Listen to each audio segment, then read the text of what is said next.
আসসালামু আলাইকুম রহমতুল্লাহি ওবরাকাতু। আলহামদুলিল্লাহ, আশা করি আপনারা সকলেই ভালো আছেন। দিনী আলোচনায় আপনাদের সবাইকে স্বাগতম। আমাদের এই দিনী আলোচনার আজকের বিষয়বস্তু হবে সাপ্তাহিক ফিকহি মাসাইল। তো আজকে এই সাপ্তাহিক ফিকহি মাসাইলে যেই মাসআলাগুলো থাকতেছে সেগুলো হচ্ছে, এক নম্বরে বর্ধনশীল ধন সম্পদ যেগুলোর উপরে যাকাত ওয়াজিব হয় সেগুলো কত প্রকার। বর্ধনশীল ধন সম্পদ যেগুলোর উপর যাকাত ওয়াজিব হয় সেগুলো কত প্রকার। এ প্রশ্নের উত্তর হচ্ছে, বর্ধনশীল ধন সম্পদ যেগুলোর উপরে যাকাত ওয়াজিব হয় সেগুলো তিন প্রকার। বর্ধনশীল ধন সম্পদ যেগুলোর উপরে যাকাত ওয়াজিব হয় সেগুলো তিন প্রকার। ক, মুদ্রা বা স্বর্ণ বা রৌপ্যের বা অন্য কিছু হোক, মানে মুদ্রা বা স্বর্ণ বা রৌপ্য বা অন্য কোনো কিছু হোক যার মধ্যে সরকারি সিলমোহর থাকে। মুদ্রা, স্বর্ণ বা রৌপ্যের বা অন্য যে কিছু হোক যার মধ্যে কি থাকে, আপনার সরকারি সিলমোহর থাকে, এটা হলো এক প্রকার। খ, পাত বা বার স্বর্ণ বা রৌপ্যের টুকরা, পাত বা বার বা স্বর্ণ বা রৌপ্যের টুকরা। গ, অলংকার স্বর্ণ বা রৌপ্যের অলংকার হোক বা পাত্র, অলংকার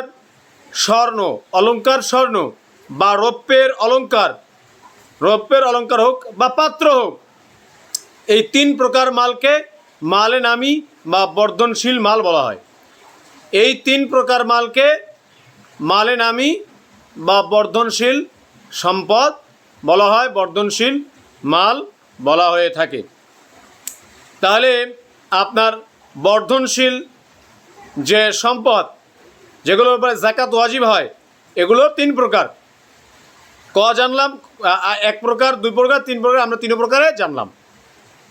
দুই নম্বর প্রশ্ন, বর্ধনশীল মালের নিসাব এবং মাল থেকে যাকাত কতটুকু আদায় করবে, কতটুকু যাকাত আদায় করতে হবে।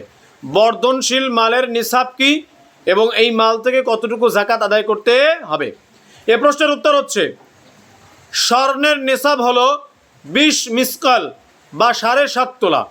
স্বর্ণের নিসাব হচ্ছে, স্বর্ণ দিয়ে যদি কেউ যাকাত দিতে চায় তাহলে এই স্বর্ণের যাকাতের নিসাব হচ্ছে 20 মিসকাল বা 7.5 তোলা। রৌপ্যের নিসাব হচ্ছে 200 দিরহাম। রৌপ্যের আপনার নিসাব হচ্ছে 200 দিরহাম, যার ওজন দিল্লির মুদ্রা অনুপাতে, যার ওজন দিল্লির মুদ্রার অনুপাতে যিনি লিখেছেন অর্থাৎ কাজী সানাউল্লাহ পানিপতি রহমতুল্লাহ আলাই, তিনি যখন মালাবুদ্ধ লিখেছেন, তিনি এই লেখকের জীবদ্দশায় যার পরিমাণ, মানে যেটা ছিল 56 টাকা, যা ছিল 56 টাকা, বর্তমান জমানায় যার পরিমাণ হচ্ছে 52.5 তোলা, 52.5 তোলা। তাহলে 7.5 তোলা রূপা, মানে স্বর্ণ, আর 52.5 তোলা রূপা। এই স্বর্ণ ও রৌপ্যের প্রতিটির যাকাত হচ্ছে, এই যে স্বর্ণ বললাম, এরপরে রৌপ্য বললাম, এই স্বর্ণ এবং রৌপ্যের প্রতিটির যাকাত হচ্ছে তার 40 ভাগের 1 ভাগ। তার 40 ভাগের 1 ভাগ আল্লাহর রাস্তায় কী করে দিতে হবে, দান করে দিতে হবে, যাকাত দিতে হবে। এবারে স্বর্ণ বা রৌপ্যের উভয়টির যদি নিসাব পরিমাণের চেয়ে কম হয়, স্বর্ণের আপনার নিসাব কম, রৌপ্যের নিসাব কম, তাহলে স্বর্ণও আছে, রৌপ্যও আছে, কথা বলছেন, কিন্তু আসলে আপনার স্বর্ণের নিসাবও কম আছে, 7.5 তোলা নেই, রূপার নিসাবও কম আছে, 52.5 তোলা নেই। এই যদি কম হয়, তবে ইমাম আজম আবু হানিফা রহমতুল্লাহের মতে উভয়টির মূল্য নির্ধারণ করো তো স্বর্ণ বা রৌপ্য যেটির সাথে নিসাব নির্ধারণ করলে দরিদ্রের উপকার বেশি হয় তার সাথে নিসাব মিলিয়ে যাকাত আদায় করতে হবে। অর্থাৎ আপনার স্বর্ণ 7.5 তোলা, রূপা 52.5 তোলা, এটার নিসাব পরিমাণ হলে 40 ভাগের 1 ভাগ কী করতে হবে, যাকাত দিতে হবে। এবার উভয়টিই আছে, কিন্তু প্রত্যেকটার কি আছে, কম আছে। 7.5 তোলা সোনা নেই, আবার 52.5 তোলা রূপাও নেই, কিন্তু উভয়টিই আছে। এখানে ইমাম আবু হানিফা রহমতুল্লাহ বলতেছেন যে এই উভয়টিকে মিলিয়ে মূল্য নির্ধারণ করতে হবে। এবারে এই মূল্যের ক্ষেত্রে যদি রৌপ্যের দাম বেশি থাকে সোনার দাম কম থাকে, তাহলে অর্থাৎ দেখতে হবে দরিদ্রের কোনটায় উপকার বেশি হয়। যদি স্বর্ণের দাম কম থাকে তাহলে এই কম দামে যদি নেশাব দিই তাহলে মানে একটু বেশি টাকাটা আসবে এবং বেশি একটু জাকাত ওয়াজিব হবে, বেশি পরিমাণে টাকা জাকাত দেওয়া লাগবে। সেক্ষেত্রে দরিদ্র গরিবদের এখানেই উপকার হবে। তো ইমাম আবু হানিফা রাহমাতুল্লাহ বলতেছেন যে উভয়ের মূল্য নির্ধারণ করার পরে যেটার মূল্য কম হবে, অর্থাৎ যেটাতে দরিদ্রের উপকার বেশি হবে, সেটার নিসাব ধরে জাকাত আদায় করে দিতে হবে, সেটার নিসাব ধরে জাকাত আদায় করে দিবে। এটা হলো ইমাম আবু হানিফা রাহমাতুল্লাহের মত। তবে সাহিবাইনের মতে দুটি আলাদা আলাদাভাবে নিসাব পূর্ণ হতে হবে। তাদের মতে দুটোরই আলাদা আলাদাভাবে কী করতে হবে? নিসাব পূর্ণ হতে হবে, নতুবা হবে না। সুতরাং কারো কাছে যদি 100 দিরহাম বা রৌপ্য থাকে আর 10 মিসকাল স্বর্ণ থাকে, তবে সর্বসম্মতিক্রমে তাতে জাকাত ওয়াজিব হবে। মানে নেশাব পরিমাণ থাকলে তাতে জাকাত ওয়াজিব হবে। আর যদি 100 দিরহাম বা রৌপ্য এবং 5 মিসকাল স্বর্ণ থাকে আর উক্ত 5 মিসকালের মূল্য যদি 100 দিরহাম হয়, তাহলে ইমাম আজম আবু হানিফা রাহমাতুল্লাহের মতে জাকাত ওয়াজিব হবে আর সাহিবাইনের মতে জাকাত ওয়াজিব হবে না। অর্থাৎ উভয়টা যদি মিলালে, যদি আপনার রৌপ্যের, অর্থাৎ আমাদের বর্তমান জামানার কথাই বলতেছি, রৌপ্যের সমপরিমাণ যদি দামের সমপরিমাণ হয় দাম, তাহলে সেক্ষেত্রে জাকাত ওয়াজিব হবে ইমাম আবু হানিফা রাহমাতুল্লাহের মতে। কেননা এতে দরিদ্র কী পাবে? দরিদ্রের উপকার হবে, লাভ হবে।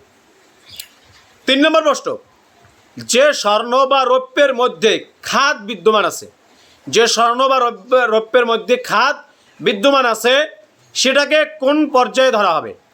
যেই স্বর্ণ বা রৌপ্যের মধ্যে খাদ বিদ্যমান আছে, এই স্বর্ণ বা রৌপ্য এটাকে কোন পর্যায়ে ধরা হবে? এই প্রশ্নের উত্তর হচ্ছে, যে স্বর্ণ বা রৌপ্যের মধ্যে খাদ বিদ্যমান, তবে খাদের পরিমাণ যদি কম হয় তাহলে সেটাকে খাঁটি স্বর্ণ বা রৌপ্যের মধ্যেই পর্যায়ে পড়বে।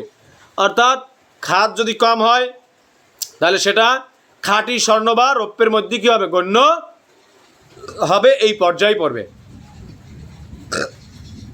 অপরদিকে যদি খাদ বেশি হয়, খাদের পরিমাণ যদি বেশি হয়, তবে স্বর্ণ রৌপ্যের পর্যায়ে না পড়ে এটা গৃহস্থলী আসবাবপত্রের পর্যায়ে পড়বে। অর্থাৎ গৃহস্থলী মানে গৃহস্থলের যে আসবাবপত্র আছে, এই আসবাবপত্রের পর্যায়ে পড়বে। এটা আসল খাঁটি স্বর্ণ বা রৌপ্যের পর্যায়ে পড়বে না যদি খাদ কি থাকে? বেশি থাকে।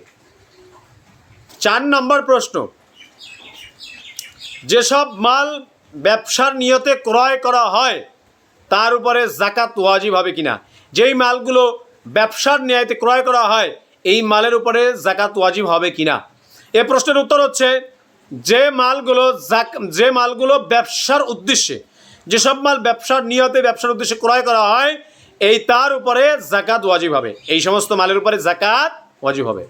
5 নম্বর প্রশ্ন, কোনো ব্যক্তি যদি কাউকে কোনো মাল দান করে অথবা দান করার জন্য যদি ওসিয়ত করে, অথবা কোনো মেয়ে লোকে মহর বাবদ কোনো সম্পদ অধিকার করে, মহর বাবদ কোনো সম্পদের মালিক হয়েছে, সম্পদ অধিকার করে, অথবা কোনো পুরুষ খোলার বিনিময়ে স্ত্রীর কাছ থেকে যে মাল লাভ করেছে, এই যে মানে যে মাল লাভ করেছে এই মাল, অর্থাৎ খোলার মাধ্যমে কোনো পুরুষ যদি তার স্ত্রীর কাছ থেকে কোনো সম্পদের মালিক হয়, মাল লাভ করে, অথবা কিসাসের সন্ধি বাবদ কোনো মাল হস্তগত করে, কেসাসের সন্ধি করেছে, এই কেসাসের সন্ধির কারণে যে মাল হস্তগত হয়েছে, উক্ত প্রকার মাল সমূহের জাকাত দেওয়া লাগবে কিনা? এই প্রকার মাল সমূহের জাকাত দেওয়া লাগবে কিনা?